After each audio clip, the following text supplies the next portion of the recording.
the cold Korean Mafia boss who rejected all until he saved a black girl from her husband.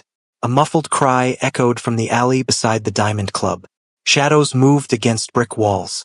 Hushed threats. Desperate pleas. This is how their story began. Not with gentle introductions or fated meetings, but with fear, with desperation, with a moment that would change everything. Jae-ho Kim stood in the darkness, observing the scene unfold. A man gripping a woman's arm so tightly it had to hurt, his words harsh and threatening. Her face streaked with tears, designer dress torn at the shoulder. But it wasn't her distress that caught Jae-ho's attention. It was her eyes, defiant, burning. A woman being intimidated but whose spirit refused to bend. He shouldn't have cared. The dragon of Gangnam had built his empire on not caring. Had risen from the gutters of Busan to rule Seoul's underworld precisely because he'd learned to silence whatever conscience he might have once possessed. The woman was nothing to him. Another story in a city of millions. Another problem he could easily walk away from. And yet, his feet moved before his mind decided. One moment he was a spectator, the next an intervener. His hand closed around the man's wrist, applying just enough pressure to make him release the woman. The gun appeared at his side like an extension of his arm, never raised but its presence unmistakable. "I suggest you reconsider your actions," Jae-ho said, his voice the same emotionless tone he used to order coffee or command his empire. The woman gasped, clutching her arm where red marks were already forming. American, black, beautiful despite her distress. A stranger in a country that saw her as perpetually foreign. "Please," she whispered, her voice trembling. "Don't hurt him. Mercy." From the victim, not the aggressor. How unexpected. The man began making excuses, apologies, promises, the pathetic litany of manipulators everywhere. And then words that changed everything. "Han will have your head for this, Kim. You know who I work for. The Han organization. Jae-ho's rivals. The thorn in his side that had been growing more troublesome with each passing year. And this piece of garbage worked for them. Which made the woman." "You're his wife," Jae-ho said, eyes narrowing as he turned to her. She nodded, wiping tears with the back of her hand. "Amara," she said, as if her name was the only part of herself she still owned completely. Jae-ho should have walked away, should have taught the man a quick lesson and disappeared into the neon glow of Gangnam. Instead, he found himself making a decision that would tear his carefully constructed world apart. "You have a choice," he told her, gaze never leaving her face. "Stay with him and continue this life, or come with me and start again." Her eyes widened, disbelief warring with desperate hope. "You don't even know me." "I know enough," Jae-ho replied. He knew the look of someone drowning in a life they never chose. Knew it from his own reflection 20 years ago. She glanced at her husband, at the man who had promised to love her and chosen to control her instead.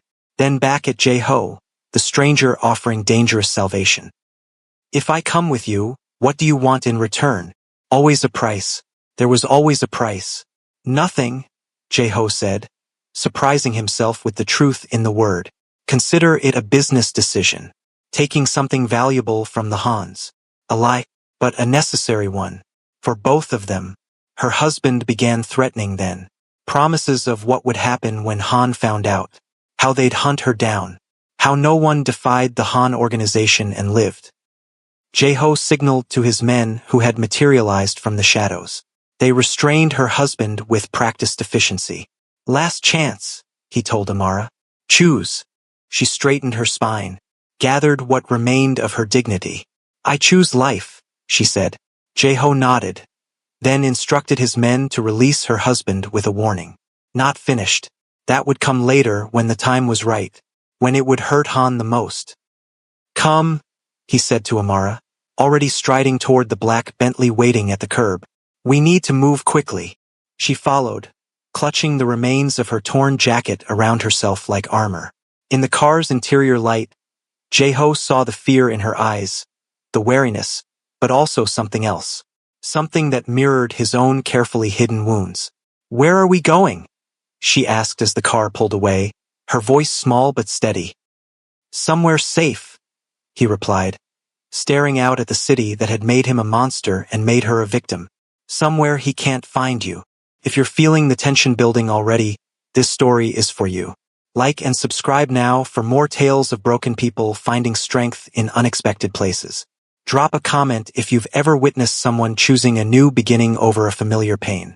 Now let's continue with their journey. The Jade Dragon apartment complex rose 40 stories above Gangnam, a gleaming spire of glass and steel, where Jae-ho housed his most trusted lieutenants. His private fortress in a city he controlled through fear and money. The security was unparalleled: facial recognition, fingerprint scanners, armed guards disguised as doormen. The building itself was a testament to his power, to the empire he'd built from nothing but ruthless determination. He placed Amara on the 38th floor, 2 below his own penthouse. Close enough to protect, far enough to maintain the distance he needed. The apartment was one of several he kept furnished but empty, safe houses for emergencies, for visitors who needed discretion, for situations like this one that he couldn't have anticipated but had prepared for nonetheless. "You'll be safe here," he told her as they entered. The apartment was minimalist but luxurious. White leather furniture, glass tables, art pieces selected for investment rather than aesthetic. "No one enters this building without my approval." Amara stood in the center of the living room, looking small and lost among the expensive furnishings. Her arms remained wrapped around herself, less from cold than from the instinctive need to hold herself together. "Why are you doing this?" she asked, her voice stronger now that they were alone. The truth this time. Not some line about business decisions. Jae-ho considered lying. It would be easier, safer.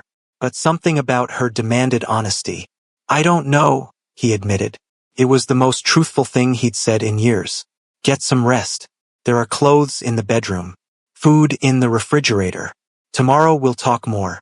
He left before she could ask another question he couldn't answer. Before he could examine too closely the impulse that had led him to intervene, to bring her here, to upend the careful balance he'd maintained for 2 decades. His men whispered, of course. The dragon had never brought a woman to the Jade before. Never personally intervened in a street altercation. Never risked war with the Hans over something so trivial as a battered wife. "She must be special," they murmured when they thought he couldn't hear, huddled in the security room, watching monitors that showed every corner of the building.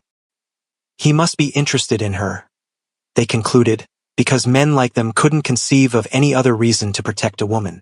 Men who had followed Jae-ho long enough to know his reputation with women: cold, transactional, never emotionally involved. The man who had famously turned away Korea's most beautiful actress when she'd offered herself as payment for his protection of her brother. The man who had rejected marriage proposals from daughters of the wealthiest families in Seoul. Jae-ho let them talk, let them wonder. Their speculation was safer than the truth, that for the first time in decades he'd acted on impulse, on something dangerously close to compassion. On a memory of himself at 16, broken and bleeding, wishing someone would appear from the darkness and offer escape. In his penthouse that night, Jae-ho stood at the window, watching Seoul spread before him like a glittering carpet.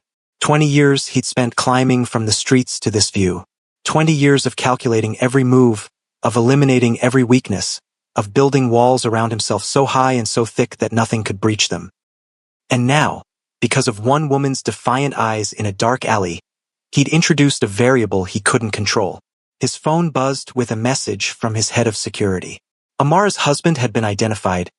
David Park, American-born son of Korean immigrants, recently appointed as Han's liaison to international partners, a rising star in their organization, a man whose humiliation would not go unanswered. Jae-ho's thumb hovered over the button that would order Park's elimination. One command and the problem would disappear. But something stopped him, not mercy but strategy. The man's death now would spark immediate retaliation from Han, would force Jae-ho to explain his interest in Park's wife, would transform a personal matter into organizational warfare. No, better to wait, to gather information, to understand exactly what he was dealing with before making his move. Instead, he sent instructions for complete surveillance on Park. Every movement, every call, every meeting, and doubled the security on the Jade Dragon, with specific attention to the 38th floor. Days passed. Amara remained in the apartment, a ghost behind bulletproof glass. Jae-ho watched her through security feeds, a violation of privacy he justified as necessary protection. Watched as she explored the space that had become both sanctuary and prison. As she stood at the windows for hours, staring out at a city she didn't know. As she slept fitfully on the too large bed, curled tight as if making herself a smaller target. Her bruises faded from purple to yellow to nothing. But the wounds beneath her skin, those remained fresh. Jae-ho recognized the signs. The way she flinched at sudden movements. How she positioned herself with exits in view. The practiced smallness of someone who had learned that taking up space invited trouble. On the fourth day, she asked to leave. "I can't stay here forever," she said when he visited. Her voice stronger than it had been in the alley. "I need something to do. A purpose." Jae-ho studied her. She'd found clothes in the apartment that almost fit. A silk blouse that hung loose on her frame, tailored pants cuffed at the ankles. Her hair was pulled back in a simple style, her face bare of makeup, revealing a natural beauty that made something in his chest tighten uncomfortably. "What did you do before?" he asked, not needing to specify before what. Before her life had been reduced to surviving a husband's rage. "I was a designer," she said, something flickering in her eyes. Pride maybe, or nostalgia for a self she'd lost. "Fashion. I had a small label in New Orleans before I met David. She trailed off, but the unspoken words hung in the air. "Before I gave it up for him. Before I became his possession rather than my own person." He gave her work at the Diamond's front desk. Not charity, he could tell she was too proud for handouts. A legitimate job at his most profitable club, where he could ensure her safety without making her feel like a prisoner. Where she could interact with others without being exposed to potential threats. Where he could watch over her without making his interest too obvious. The first time she entered the Diamond Club as an employee rather than a victim was a study in contrasts. The torn dress replaced by a simple black suit that Jae-ho had ordered for her. The tear-stained face now composed, chin lifted slightly as she took in the opulent interior she'd only glimpsed during her escape. The club manager, a thin man named Hyun-woo who had been with Jae-ho since the beginning, watched her with barely concealed suspicion. "She will work the front desk," Jae-ho told him in Korean, his tone leaving no room for argument. "Treat her with respect."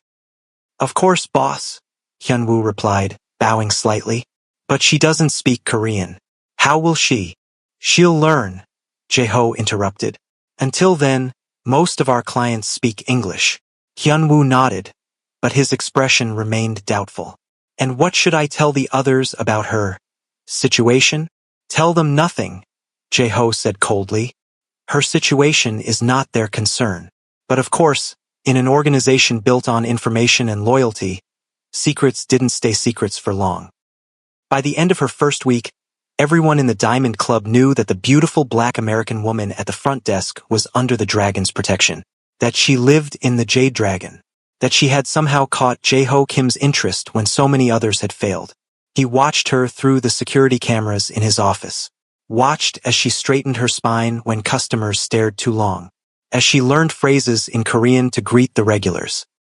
As she developed a polite but distant smile for men who lingered at her desk. As she slowly, cautiously began to breathe again. Min-jun, Jae-ho's right hand for 15 years, warned him repeatedly. Standing in Jae-ho's office while security feeds showed Amara organizing reservation books at the front desk, Min-jun's concern was palpable. "She could be a spy," he said, his voice low even though they were alone. "The Hans could be using her against us. You're taking an unnecessary risk, brother." Jae-ho dismissed his concerns with a cold stare, one that had silenced far more dangerous men. If Han wanted to plant someone in our organization, he wouldn't choose a woman his lieutenant had publicly mistreated. He's smarter than that. "Perhaps that's what they want you to think," Min-jun persisted, his loyalty overriding his fear of Jae-ho's displeasure. "A calculated move to gain your sympathy, to exploit your—" He stopped, perhaps realizing he was approaching dangerous territory. "My what?" Jae-ho asked, his voice dangerously soft. Min-jun hesitated, then bowed slightly. "Nothing, boss.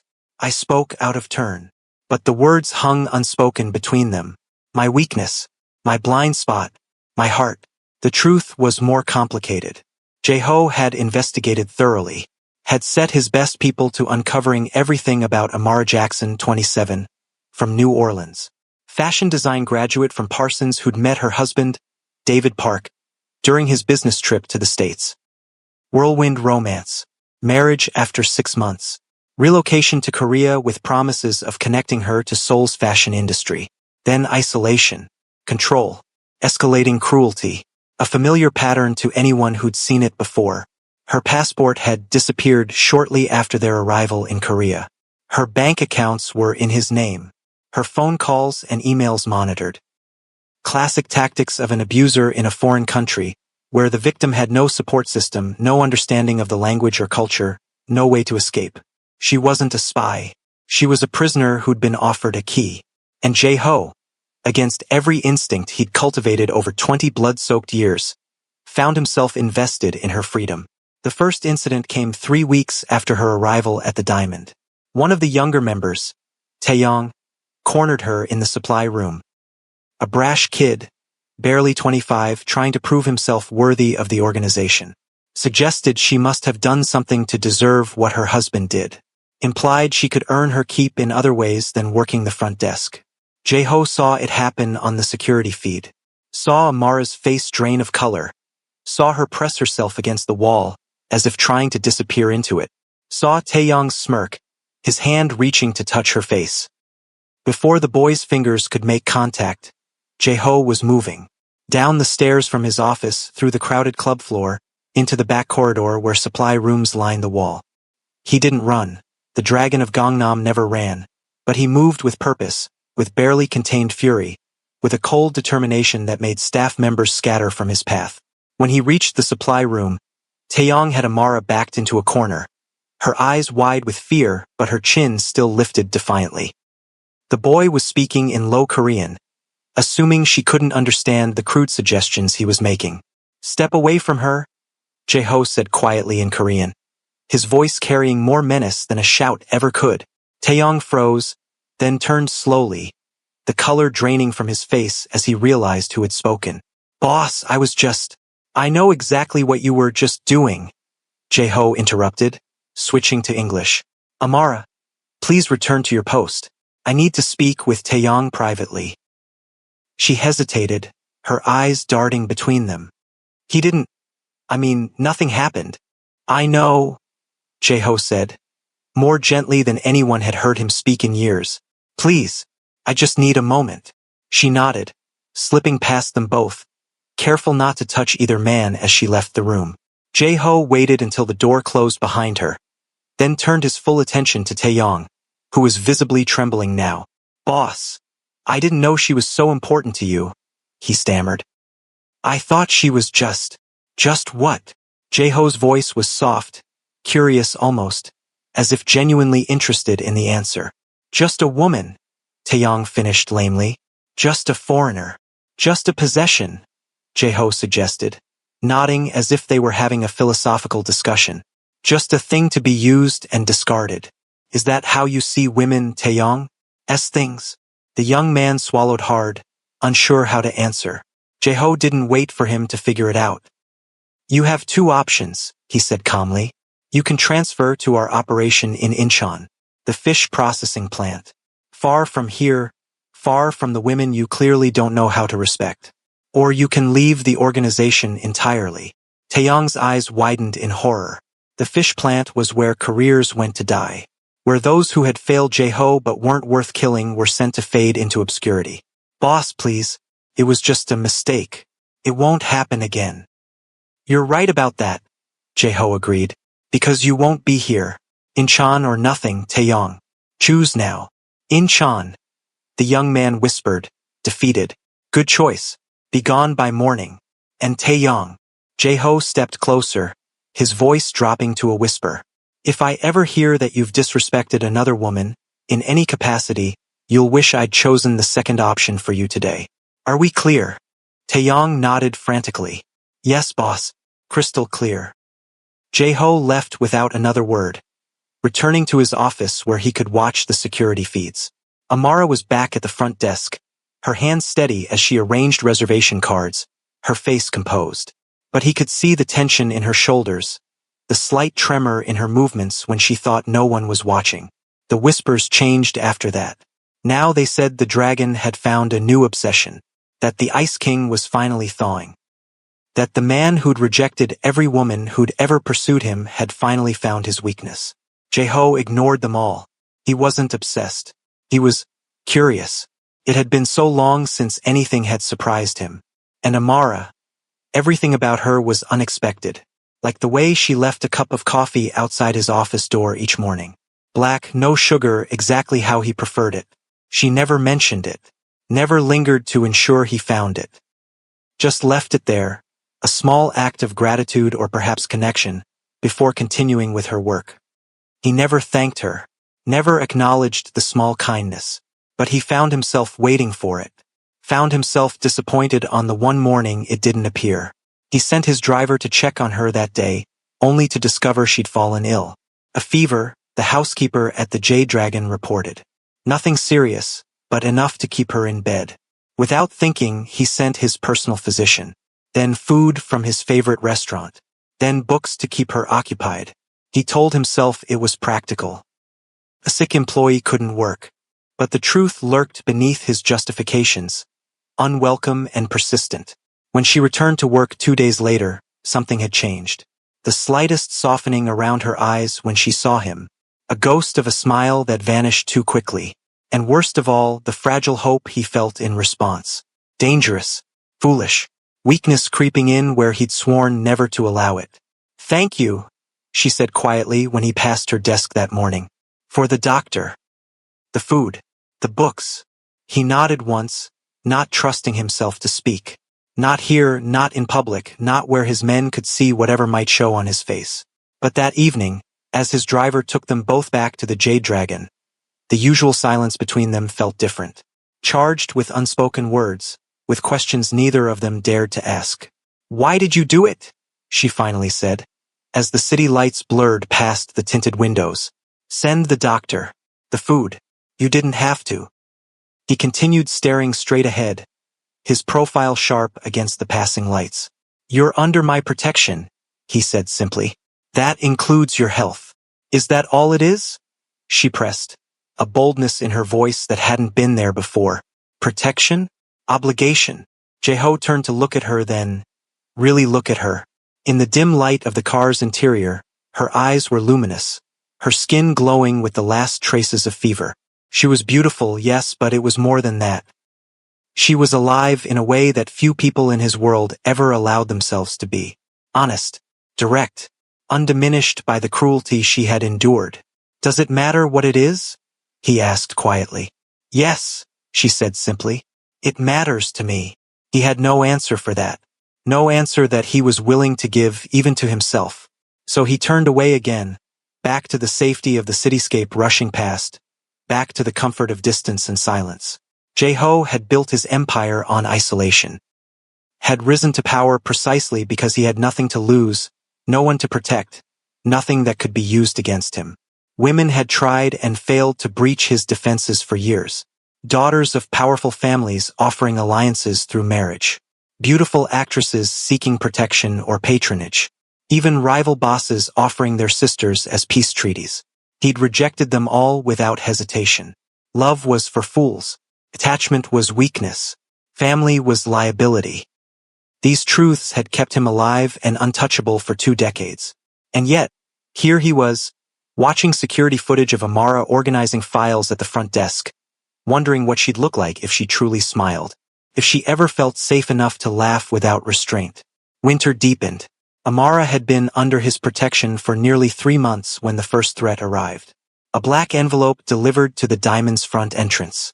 Inside, a photograph of Amara entering the apartment complex. On the back, 2 words written in red ink, "Mine still." Jeho doubled her security without telling her why. Assigned Songmin, his most trusted soldier, as her personal guard. Increased surveillance on known Han territories.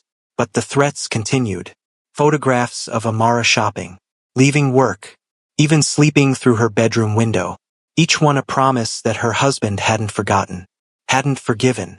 The anger that filled Jae-ho surprised even him. Cold, calculated strategy he understood. This was different. This burned hot and desperate.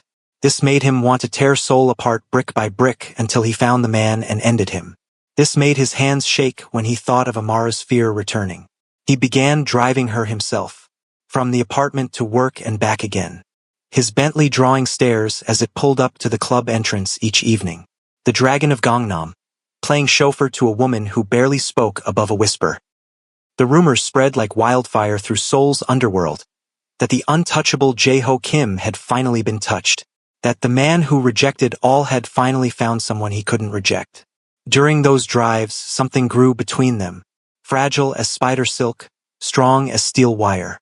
She told him about New Orleans, where she'd grown up, about the grandmother who had raised her after her parents died, about studying fashion design, about the small boutique she'd opened with money saved from 3 different jobs, about meeting David at a charity gala, about being swept off her feet by his charm and attention, about how quickly charm had turned to control, then control to intimidation. How she'd followed him to Korea believing his promises of change, only to find herself trapped in a foreign country, her passport missing, her money controlled, her contacts with the outside world severed one by one. "You must think I'm stupid," she said one night, staring out at Seoul's glittering skyline as they sat in traffic. To fall for it, to not see what he was until it was too late. "No," Jae-ho said, his voice uncharacteristically gentle. "I think you're human. I think you wanted to believe in something good." She turned to him then, her eyes searching his face as if seeing him for the first time. "And what do you believe in, Jae-ho Kim?" He had no answer. Had stopped believing in anything but power and survival long ago. But something about her question made him want to find an answer that wouldn't disappoint her. Jae-ho offered little of himself in return for her confidences. His words had always been weapons or walls, never bridges. But sometimes, when the lights of Gangnam streaked across her face, when the intimacy of the car's interior made it feel like they were the only 2 people in Seoul, he found himself speaking of his childhood in the slums, his mother's struggle with addiction, his father's disappearance, the hunger that had driven him to join the street gangs at 14. He told her about the foster home after his mother's overdose, about the beatings, about the night he'd finally fought back and fled to the streets, about being taken in by old Kim, the original dragon of Gangnam, who had seen something in the half-starved 16-year-old with dead eyes and quick hands. "You became a survivor to survive," she said once, her voice so soft he almost missed it. "I became a ghost." The truth of those words haunted him for days, made him see his empire differently, not as a testament to his strength, but as a fortress built by a scared child who had never stopped running.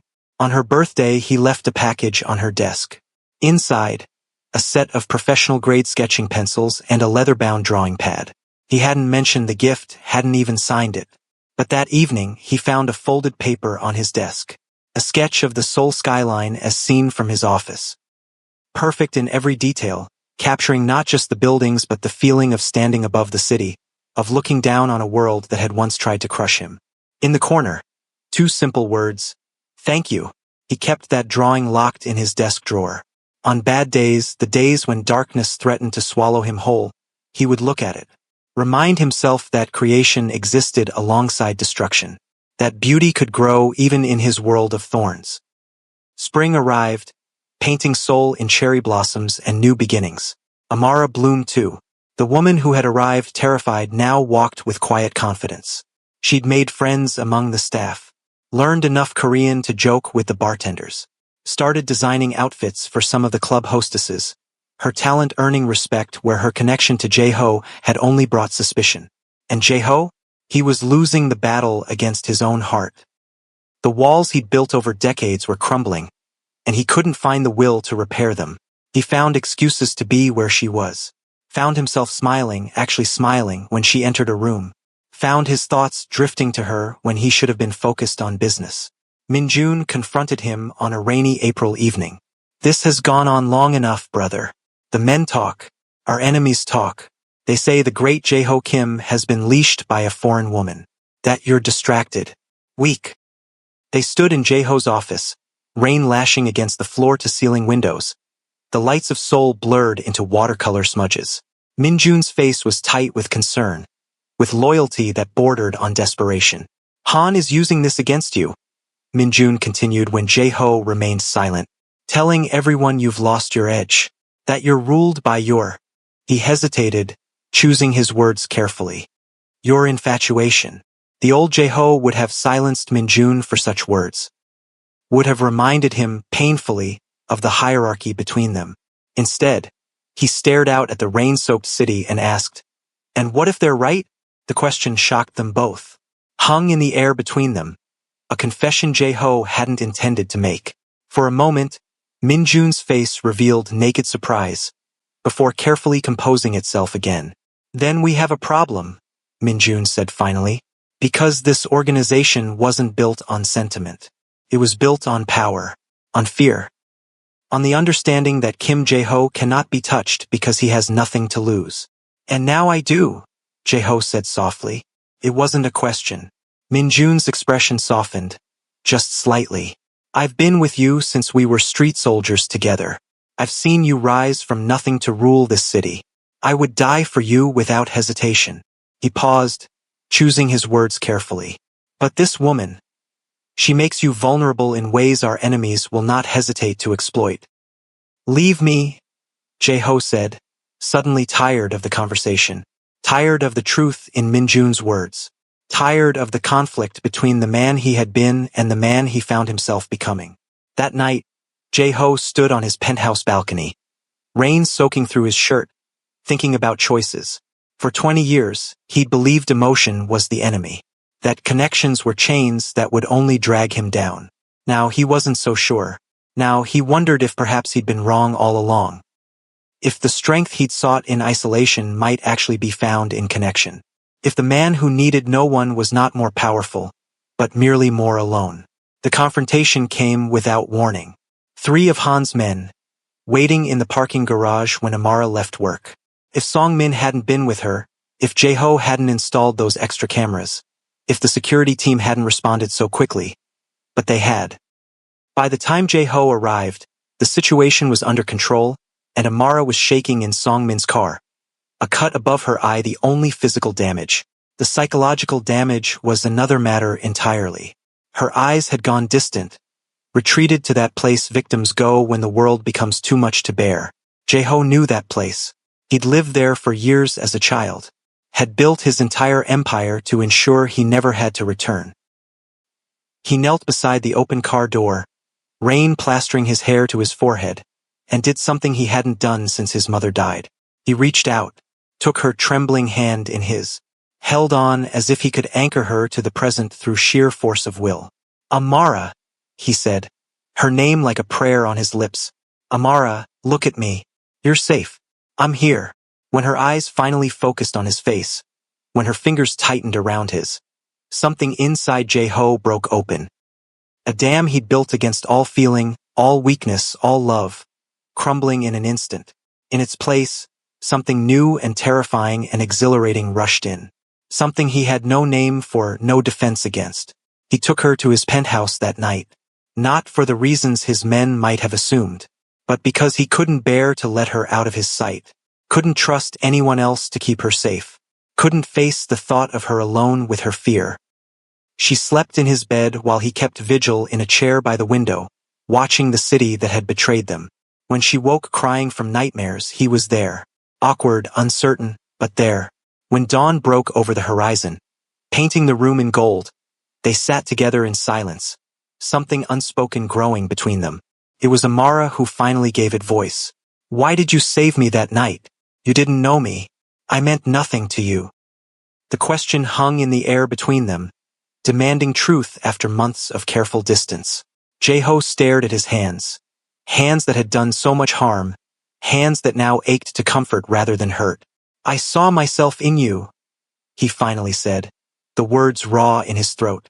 "Not as I am now, but as I was then, trapped, afraid, fighting to survive in a world built to destroy you." He told her then what he'd never told anyone, about the foster home after his mother's death. The man who was supposed to protect him but became his tormentor instead. The night Jae-ho had finally fought back, 16 and terrified, leaving the man unconscious in a pool of blood. How he'd run to the streets and promised himself he'd never be vulnerable again. Never trust. Never love. Never need. I built this empire so no one could ever hurt me again, he confessed. Became the person I am so I wouldn't have to fear others like him. And then I saw you in that alley, and suddenly all of it felt empty. The silence that followed was heavy with decades of pain, with possibilities neither of them had dared imagine. Amara moved first, crossed the distance between them, placed her hand against his cheek as if he were something precious rather than something to fear. We're both still running, she whispered. Maybe it's time we stopped. The kiss that followed wasn't gentle. Couldn't be, not with the storm of emotions behind it. Years of loneliness, months of longing, the desperate need to feel something, anything beyond the pain they both carried. When they finally broke apart, breathing hard, Jae-ho rested his forehead against hers and whispered words he'd sworn never to say. I need you. 3 words. 3 words to shatter 20 years of solitude. The organization erupted when word spread. Some approved the boss was human after all. Some feared change. What would this mean for business? And some plotted surely a lovesick Jae-ho would be easier to overthrow. Min-jun's betrayal cut deepest. His lieutenant, his brother in all but blood, the man who'd fought beside him for 15 years. You've lost your edge? Min-jun accused during a private meeting in Jae-ho's office, tension crackling between them like electricity. This woman has made you soft. The Hans are laughing at us. Our own people are questioning your leadership. Let them question, Jae-ho replied, a new certainty in his voice. Let them laugh. For the first time in my life, I'm not just surviving, Min-jun. I'm living. The ultimatum came 3 days later. A message delivered by the organization's elders. 7 men who had watched Jae-ho rise from street soldier to leader, who had backed him when old Kim died, who had profited from his cold efficiency for 2 decades. Choose Amara or the empire he'd built. There was no room in their world for divided loyalties. No place for a leader whose heart belonged to an outsider, especially one connected to their enemies. Jae-ho had faced challenges many times without flinching, had made difficult decisions without remorse, had built his reputation on ruthless decisiveness. But this choice paralyzed him. The empire was his identity, his safety, his life's work. Amara was his redemption, his future, his chance at something more than power and fear. He didn't tell her about the ultimatum, didn't burden her with the weight of his decision. Instead, he took her to a small restaurant in Insadong where no one knew his name, watched her laugh at her own attempts to use chopsticks, listened to her dreams of opening her own design studio someday. For one perfect evening, they were just a man and a woman, sharing a meal, sharing a future that might never exist. That night, holding her as she slept, Jae-ho made his decision. By morning, he had set things in motion.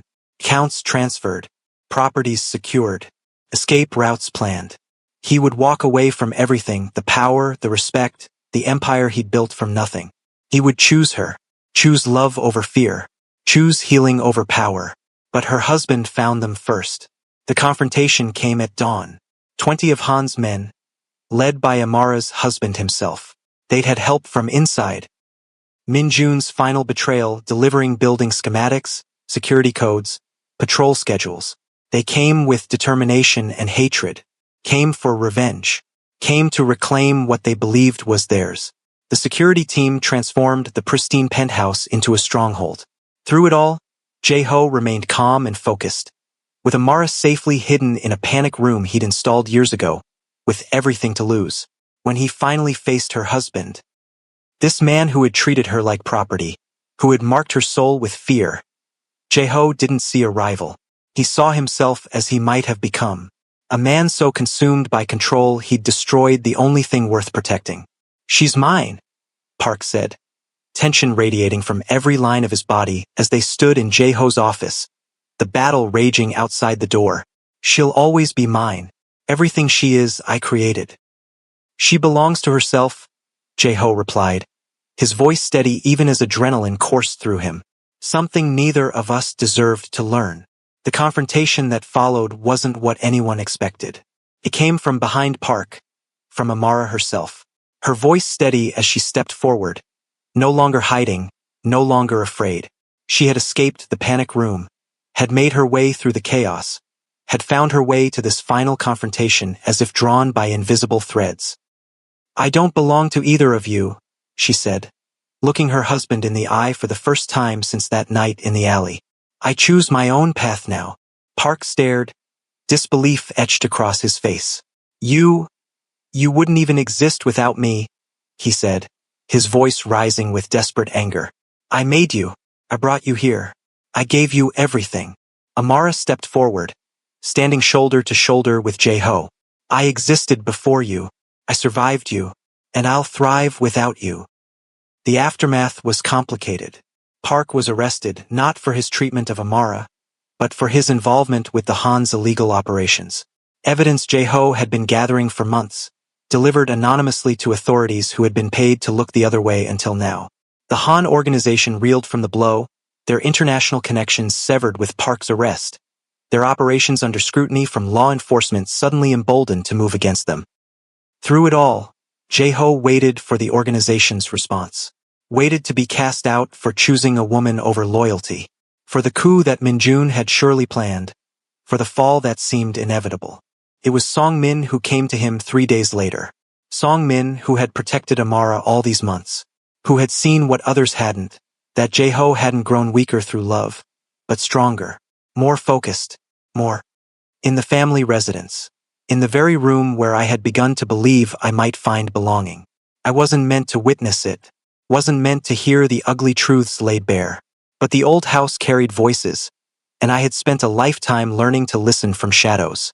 "You would destroy everything we built for a foreign whore?" Park's voice, cold and dismissive. "A black servant who spread her legs and made you weak?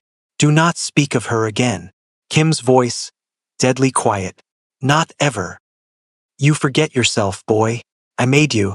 I can unmake you just as easily. You made nothing. You ran when things became difficult. You left me to clean up your messes, to rebuild what your recklessness nearly destroyed. I turned your street gang into an empire. And now I'm turning that empire into something that will outlast us both. Because of her." The contempt in Park's voice made me flinch even from my hiding place. "Because she's filled your head with weakness. With legitimacy. With playing by rules made to keep people like us down. No, because I'm tired of living in darkness. Because I want something more than power built on fear." The silence that followed felt like the pause before an execution. When Park spoke again, his voice had changed. No longer angry, but cold with certainty. "Choose then, her or your family, her or your birthright, her or the blood that runs in your veins." I didn't wait to hear Kim's answer. Couldn't bear to be the thing that separated him from his heritage, his family, his identity. I slipped away silently, packed only what I had brought originally to the estate, and disappeared into the night. 3 days I managed to evade him. 3 days of cheap hotels and constant movement, using every trick I'd learned from watching Kim's security operations. 3 days of grief so profound it felt like dying, of second-guessing my decision, of wondering if I'd thrown away my one chance at belonging. On the 4th day, he found me. I opened my hotel room door to find Kim Hyun-woo standing in the hallway, looking unlike himself in jeans and a simple button-down shirt. No security detail. No imposing presence. Just a man who looked like he hadn't slept in days. "You left," he said simply. I heard what Park said. "I won't be the reason you lose your family." "You didn't hear my answer."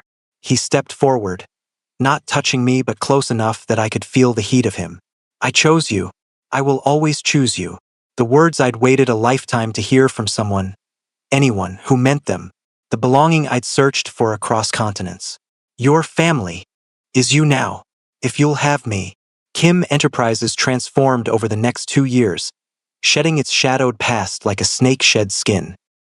I headed the new International Relations Department, my languages and diplomatic skills finally recognized with the title and respect they deserved. The blue dress became my trademark at business functions, a reminder of where I'd started and how far I'd come. Not everything was smooth. There were attempts to undermine the new direction, assassination attempts, sabotage from those who preferred the old ways. Park made good on his threat to disown Kim, taking family loyalists with him back to Japan. But for every loss, there were unexpected gains, legitimate business partners relieved to work with a company free from criminal ties, talented employees attracted by the new ethical direction, opportunities that had been closed to an organization with Shadow Dragon's reputation.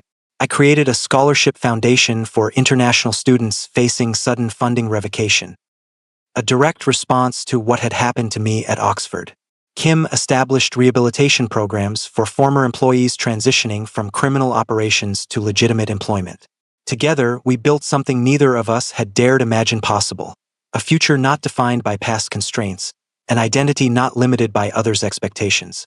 On the day Kim Enterprises was officially removed from international watch lists for suspected criminal activity, Kim proposed. Not with grand gestures or public declarations, but privately, in the library of the family residence where we'd first begun to see each other as equals. "What are you doing dressed like that?" he asked as I entered wearing a new blue dress. This one formal, elegant, clearly chosen for a special occasion. I smiled at the echo of our beginning, at how far we'd come from maid and master, from invisible and untouchable. "Becoming your equal in every way," I answered and held out my hand. He took it, and in that simple gesture was everything we'd fought for: recognition, respect, belonging. The validation that I was not defined by the boxes others put me in. That Kim was not limited by the path others had chosen for him. That together, we could rewrite the stories we'd been given and create something entirely our own. The world doesn't make it easy for people like me. Black women who dare to claim their brilliance, who refuse to be diminished, who demand recognition in spaces designed to exclude them. The world doesn't make it easy for people like Kim, men raised in violence who choose to break cycles, who rebuild rather than destroy, who choose vulnerability over power. The world fights against these transformations with everything it has. But sometimes, just sometimes, the world loses. Sometimes blue dresses win against gray uniforms. Sometimes the question, "What are you doing dressed like that?" becomes not an accusation but an invitation to revolution. Be brave enough to wear your blue today. Sometimes the answer changes everything.